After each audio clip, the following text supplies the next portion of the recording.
Okay, just thought of talking very small story of from Mahabharat actually. Avadhuta. Everybody knows Avadhuta. Dattatreya is Avadhuta, and usually uh, he he was a great yogi, and he stays in jungle. Avadhutas have got very strict disciplines in diets. So that means what happens? Like a python, they eat. So pythons eat for about once in a fortnight or 20 days, and again they eat after that. So they will eat once and a lump sum amount of food they eat, and thereafter they do not eat. They lie flat like that.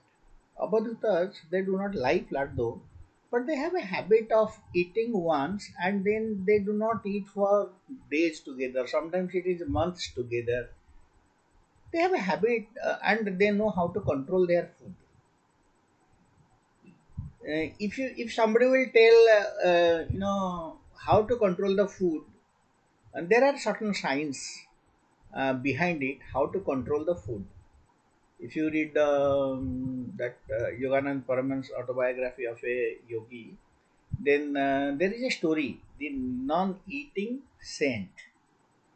So non-eating saint actually was a lady who earlier was eating too much, and later on, due to certain house conditions and all, she made a point to leave her food habit and her food totally. And what she did, she went away, and some great sadhu helped her. Then she could understand the science of not eating, and that science that yogi has told her, and she did that, and every day she was doing that, means she was collecting food from the sunlight. This sort of science was only known to her.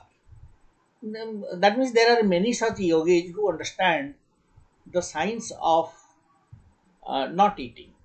Let us say the tree prepares its own food. Similarly, a human being has to prepare its own food.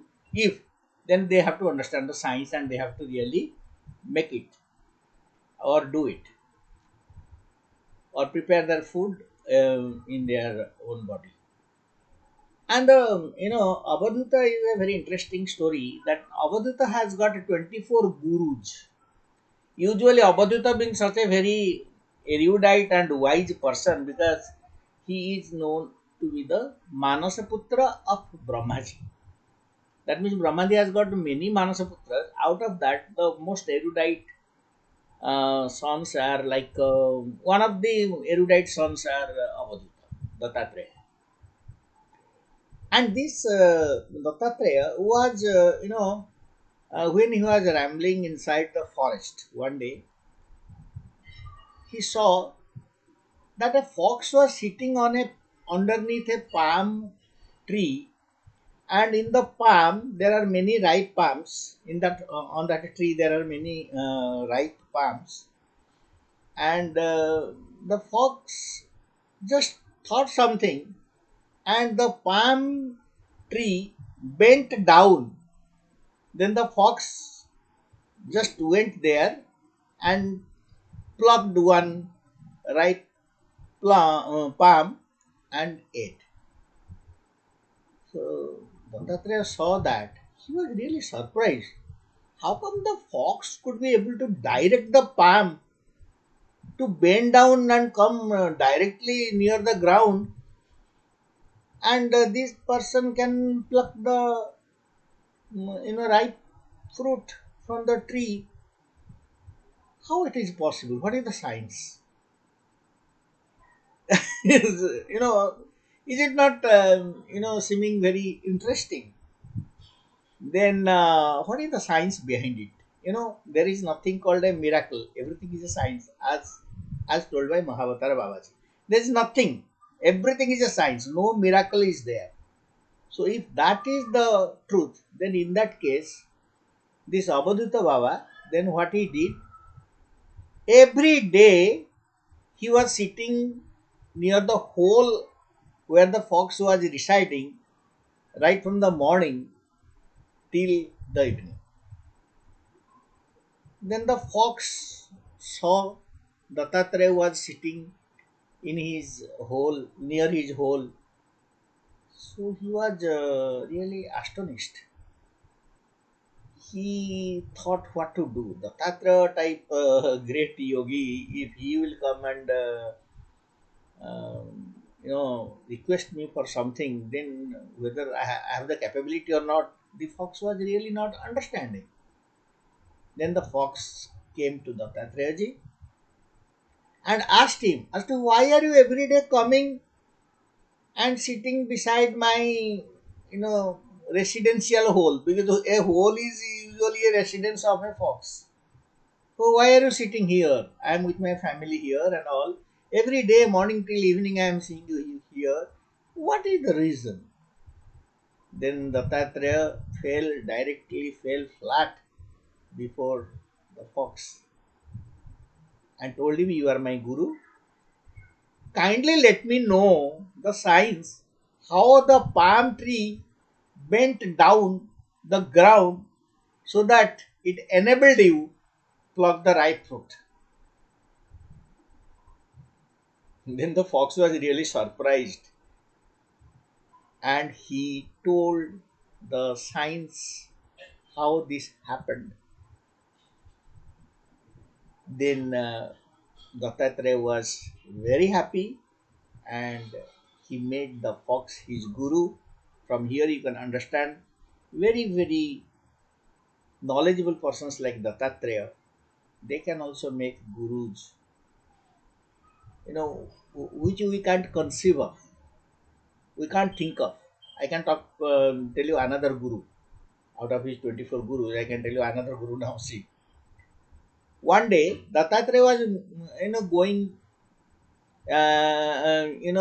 near a village, and then while going near a village, he saw that one lady was,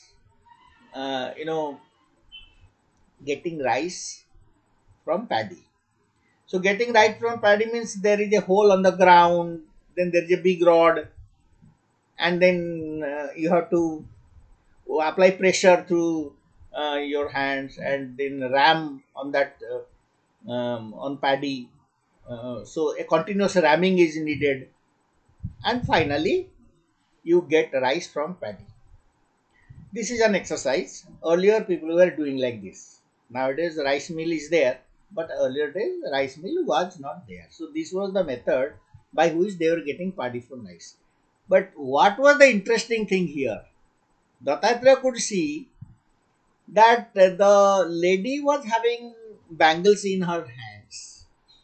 So the bangles, when she was ramming, then there is a noise of the bangles. So what she was doing, she was taking out one bangle from this hand and another bangle from this hand and keeping it aside and then ramming again the paddy. So this is again, she was doing, and then still the bangle sound was there. So again she was taking out one bangle from the right hand, another bangle from the left hand, and then doing the same work till there was only one bangle on the right hand and one bangle on the left hand, and there was no noise. So from that, Dattatreya learned that look, when there is only one person, when you are alone, then it is silence. There is no noise. He learned that. So he made the girl or the lady as his guru.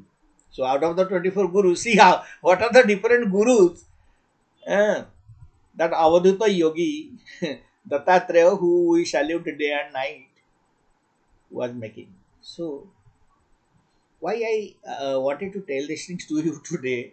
Look, all of us are fraught with a lot of ego. So what to learn from that person? What to learn from the other person? So that is why Vedvyasa has written down these stories and told that look, Abadhuta Dattatreya was having 24 gurus and they are very common. They are very common. Anybody can think that they don't have knowledge. So this is the essence of reading the epics written by Ved Vyas. In different time, I am going to tell you also various interesting stories which are there in Ramayana, Mahabharata, Shiva Purana, Padma Purana, Nrsimha Purana, Garuda Purana, Yavam Purana. All these Puranas are there. They are really revealing in nature. As we study, we really understand the essence of it. Markandeya Purana, Saptasati Chandi. What is the meaning? What is the philosophy of Saptasati Chandi? Try to understand that. Very interesting. Unless you understand, you will not have any. Earlier you were telling Mata, Devi, Lakshmi, Durga, and all these things. But what is the philosophy behind it? They are really written in Saptasati Chandi, Markandeya Purana. You may be knowing Markandeya. One day I will also tell you the story of Markandeya. So, look, these, we may be very, very educated, maybe master's degree, MBA degree, we are having so many degrees. We have worked in so many organizations. We have so many friends. We studied in so many schools, studied in so many colleges, institutions, and all that. Still, you know, this type of books, they give us a lot of knowledge. Even if we read one book, one, let's say today we think that okay, let us read Padma Purana. That's all. Nrsimha Purana, Baraha. Just you read one of the Puranas, which is written in our own language. Let's say a Bengali has to read Bengali language book, and Oriya person may read Oriya language book. So a book like that, we can read the epics which are written in our own language of Vedas, and then it gets revealed. The just we talk, but if you think of Naradaji, what a great thought and what a great philosophy Naradaji has, and it is depicted in the epics. It is really fantastic. Anyway, that's for today. Thank you.